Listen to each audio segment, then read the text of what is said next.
third weekend of protest in Canada as truckers and their supporters continue a blockade of routes into the U.S. over vaccine mandates. Ontario has declared a state of emergency, and earlier today, Canadian police began moving in to remove protesters and their supporters. Here is an important fact. The Canadian government says nearly 90% of Canada's truckers are already fully vaccinated. Also, COVID cases have significantly dropped in Canada. But new vaccine mandates went into effect in Canada and the U.S. last month. They require non-citizens entering the United States through border crossings or ferry terminals along the northern and southern borders be fully vaccinated against COVID-19. That's when this small but very vocal minority took to the streets. I want all these mandates gone, and I'm not leaving until all the mandates are gone.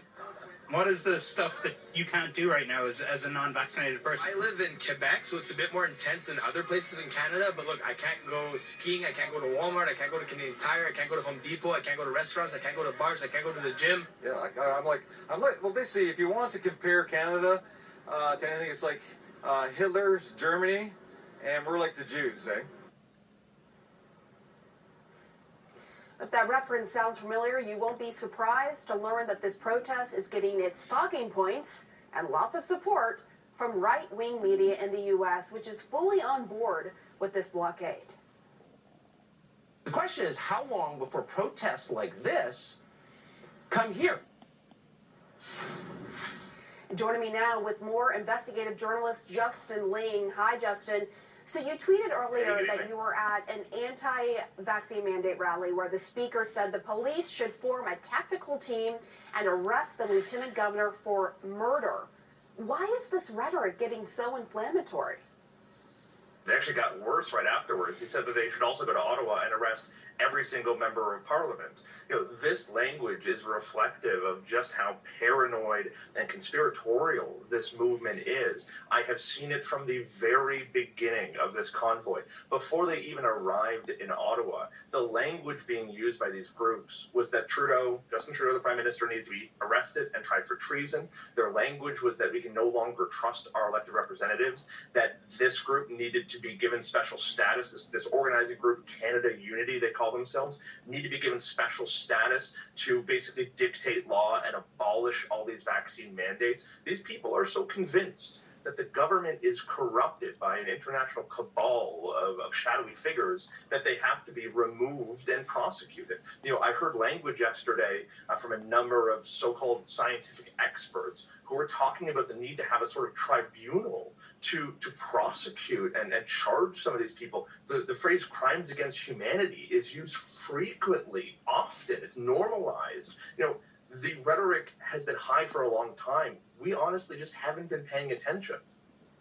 Right. I mean, and just hearing that the one protester trying to say that he was like the Jews during the Holocaust, again, it's like, stop using the Holocaust here to try to make your political point. It's absolutely absurd.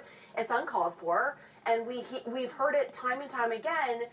We've heard it from elected officials here in the United States, right? They have been fanning the flames with that kind of rhetoric. We have conservative lawmakers hitching their wagons to this mandate protest.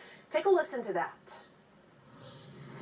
Civil disobedience is a time-honored tradition in our country, from slavery to civil rights to you name it. Peaceful protest, clog things up, make people think about the mandate. And let me say, the Canadian truckers are heroes. They are patriots, and they are marching for your freedom and for my freedom.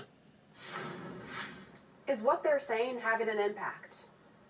Oh, absolutely. I can't tell you. I only laugh because I saw your eye roll, and I'm with you.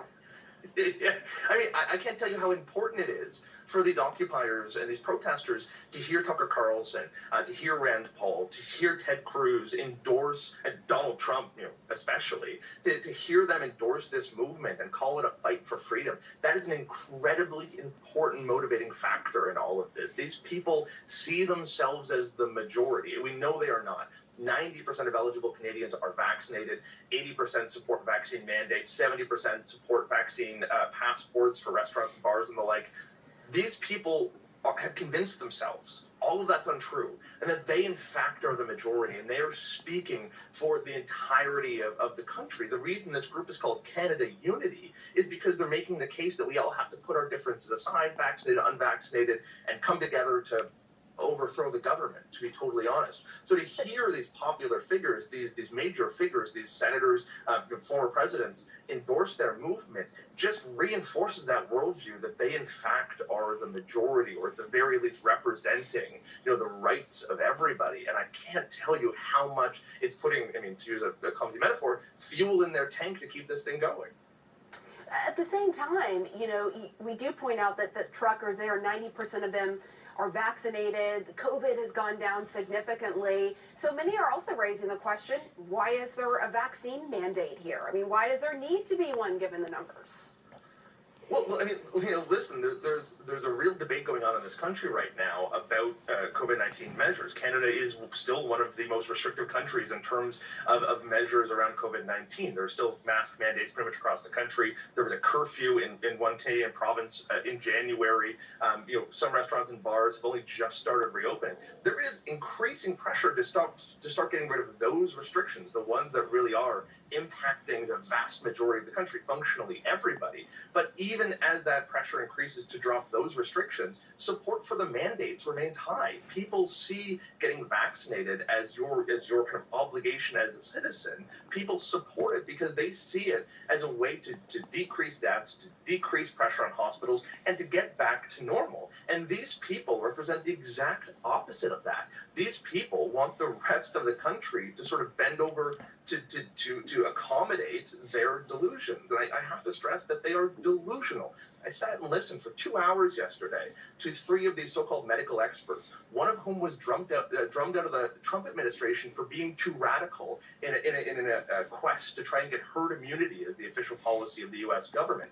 Another one teaches at a veterinary hospital. Another one is an expert, an immunologist, but for salmon. And between them, they kept telling the crowd that vaccines have killed thousands of people. At one point, they said that, or they entertained the idea that the death rate for vaccinated children is 52 times higher than unvaccinated children. Absolutely baseless nonsense. And yet, This is the established rhetoric of this protest. Yeah, misinformation, for sure. Justin Lee, thank you very much. Thanks for having me. Another